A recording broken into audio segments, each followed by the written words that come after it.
जय महाकाल। आप सबको पता है कि पितृपक्ष का बहुत ही प्यारा सा महीना चल रहा है, और अगर आपके घर से पितृदोष को आपको दूर करना है ना, अपने पितरों को खुश करना है, तो ये वीडियो आपके लिए है। पूज्य गुरुजी की कथा से सुन के बहुत अच्छे से आपको बताऊंगा। बस रोटी के ऊपर आपको रोटी रखना है।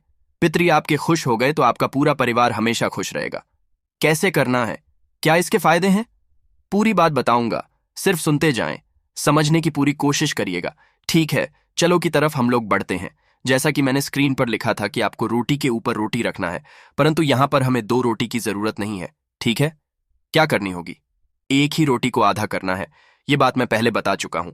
आज इस वीडियो में मैं आपका कारण बताऊंगा कि आखिर ऐसा करती क्यों है। देखो, जो स्त्री होती है, जो महिलाएं होती हैं ना, ऐसा माना जाता है जो लड़कियां होती हैं वो 2 कुल को उतारती हैं। 2 कुल का मतलब कुल को उतारती हैं। 2 कुल का मतलब क्या हुआ कि एक तो अपने पक्ष को उतारती हैं और दूसरा अपने मायके पक्ष को उतारती हैं। इसीलिए श्राद्ध पक्ष में जितनी भी स्त्रियां हैं, जितनी भी महिलाएं हैं, उनको एक रोटी इसके ऊपर के छिलके को नहीं निकाला जाता। आपको ऐसे रोटी को लेना है, इसके 2 टुकड़ों को कर लेना, हाफ हाफ कर लेना, और फिर क्या करोगे, कुछ मीठा रखना। लाइक अगर आपके यहाँ शक्कर हो, चीनी हो, वो रख सकते हो, गुड़ का टुकड़ा हो, वो रखना।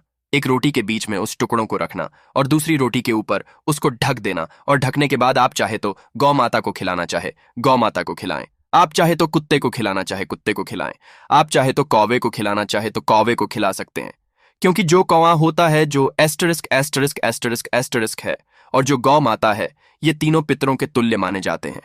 अगर आपने इन तीनों को भोजन करा दिया, इन तीनों को 2 टुकड़ों करके उसमें गुड़ रख करके चीनी रख के खिला दिया, तो आपके पितृ हमेशा तृप्त रहेंगे, कभी आपको परेशान नहीं कर सकते।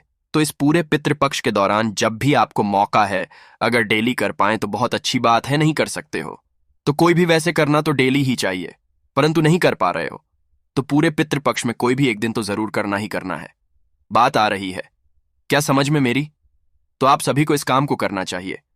चलो, तो यहां पर हम सभी लोगों ने पहली बात कर ली है, आगे बढ़ते हैं। पितृपक्ष में करने वाले जो हमें दूसरा काम करना होगा, उस दूसरे काम की बात कर लेते हैं। ठीक है, इससे क्या होगा? क्योंकि भैया इससे क्या होगा, इससे हमारे घर में अगर लड़ाई झगड़े बहुत होते हैं, क्लेश मचता है ना, हमेशा आपस में लड़ाइयां होती हैं हर छोटी बातों को लेकर, ना तो आप सभी को इस उपाय को करना होगा है ना। कल कौन सा दिन है, कल तो शनिवार का दिन है, परंतु पूरे पितृपक्ष के दौरान कभी भी कर सकते हैं। स्क्रीन पर आपको गुड़ के टुकड़े दिख रहे हैं ना, तो हमें एक बड़ा सा गुड़ का टुकड़ा लेना है। छोटा सा नहीं, एक बड़ा सा गुड़ का टुकड़ा लेना है। अब इस गुड़ के टुकड़े के साथ हमें लेना होगा 2 शमी के पत्ते। क्या लोगे? 2 शमी के पत्ते। अब अगर जिन भी मेरे भाई बहन के पास शमी पत्र नहीं है तो बिल्कुल परेशान ना हो, पत्र की जगह पे 2 चावल के दाने भी ले सकते हैं। ठीक है ना, ले लिया। अब जो बात बताऊंगा वो बहुत ध्यान से सुनना। फिर हमें लेना होगा इस तरीके से नारियल। अब वो नारियल सूखा नारियल लेना है, जो पानी वाला झूठ वाला होता है, वो नहीं जो स्क्रीन पे दिख रहा है। ऐसा नारियल लेना, इसको ऐसे हाफ कट कर देना। ठीक है, हाफ कट करने के बाद स्की के अंदर जो गुड़ लिया है, गुड़ को रखना, और जो 2 समी पत्र लिया है वो अपने पितरों के नाम से आपको इसी में डाल देना। पूरे घर में जितने भी कमरे, जितने भी रूम्स होंगे आपके कमरे में, घर में, वहां पे हर घर में, हर कमरों में घूम लेना है। एक बार घूमने के बाद लेके जाओगे, और कहां पे जाओगे? किसी भी पीपल पेड़ के नीचे, किसी भी बेल पेड़ के नीचे, या फिर किसी वट वृक्ष के नीचे, जहां पे भी आपको मिल जाए आसानी से। पीपल का पेड़ हो, वट का पेड़ हो, या फिर बेल का पेड़ हो, वहां जाएंगे। उसकी मिट्टी में आपको उस नारियल को दबा देना है।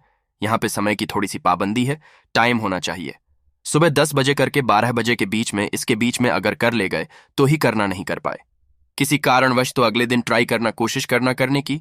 परंतु सिर्फ और सिर्फ जो समय है हमारे पितरों का होता है, वो सुबह 10 बजे से लेकर के और 12 बजे के बीच में इन तीनों पेड़ के नीचे पितृ का वास माना जाता है।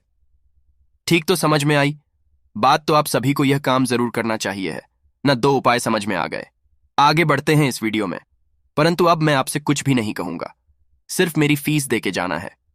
फीस मेरी होगी कि वीडियो को करेंगे शेयर, आप जिस भी प्लेटफॉर्म पे हो, फेसबुक, इंस्टाग्राम, व्हाट्सएप, हर जगह शेयर करेंगे। ठीक है ना? चलो अब समझ लेते हैं इसी में हम लोग पितृपक्ष पे करने वाले सबसे तीसरे और बहुत ही प्यारे से उपाय की। अब ये जो तीसरा उपाय है ना, ये है कि अगर आपको ऐसा लगता है कि आपके घर में पितृदोष लगा हुआ है, कहोगे भैया पता कैसे चलेगा कि हमारे घर में पितृदोष लगा है? देखो, कई इसके मतलब ऐसे लक्षण होते हैं।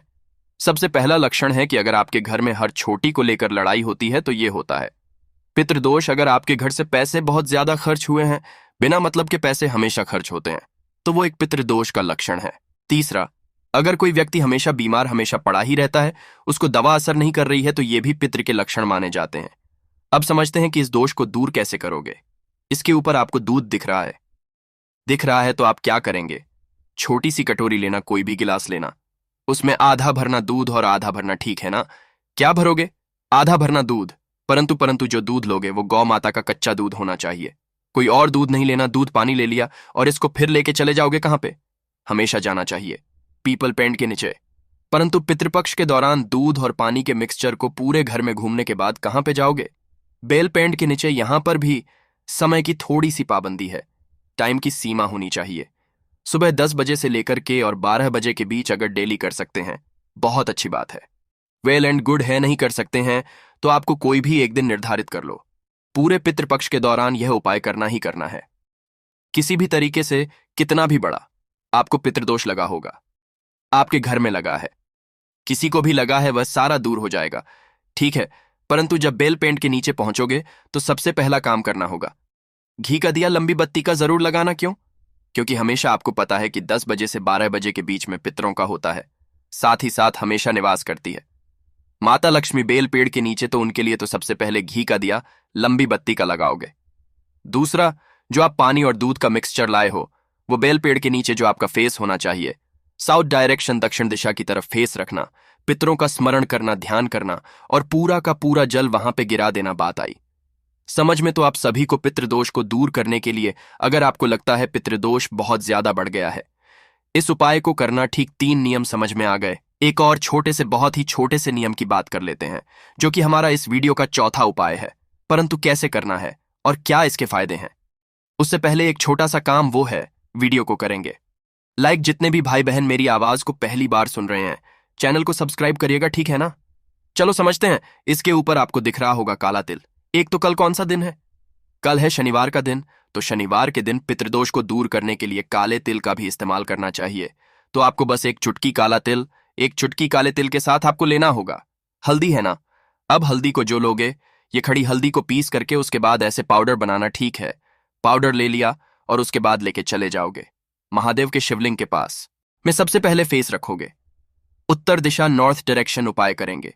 जब महादेव के शिवलिंग के पास कोई सा भी, तो फेस हमेशा नॉर्थ डायरेक्शन ही रखेंगे, ठीक है ना? पहुंचे, सबसे पहला काम करेंगे, काले तिल को महादेव के शिवलिंग के ऊपर समर्पित करेंगे और उसके बाद अपने हाथों से लेपन करेंगे। लेपन करने के बाद काफी लोग को डाउट होता है, भैया हल्दी तो महादेव के शिवलिंग के ऊपर नहीं चढ़ाई जाती। अगर आप हल्दी चढ़ा देते हैं तो बहुत अच्छी बात है, घबराने की कोई जरूरत नहीं है, क्योंकि यह आप पितरों को खुश कर रहे हैं, अपनी कामना के लिए कर रहे हैं। श्रम्भेश्वर महादेव के नाम से काले तिल को हल्दी में मिलाकर के समर्पित करने से पितृदोष तो दूर होता ही होता है, साथ ही साथ हमारी मनोकामना भी पूरी होती है।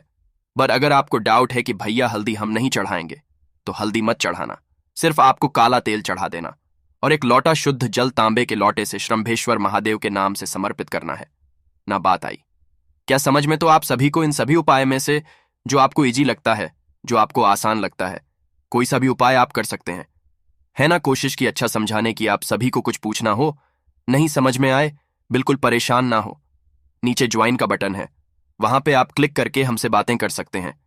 कुछ पूछना हो तो नीचे कमेंट सेक्शन में पूछिएगा। जितने भी भाई बहन मेरी इस आवाज को बार सुन रहे हैं, अचानक से चैनल पे आ गए हैं, चैनल को सब्सक्राइब करेंगे और हाँ, वीडियो को लाइक तो जरूर करना ही करना है।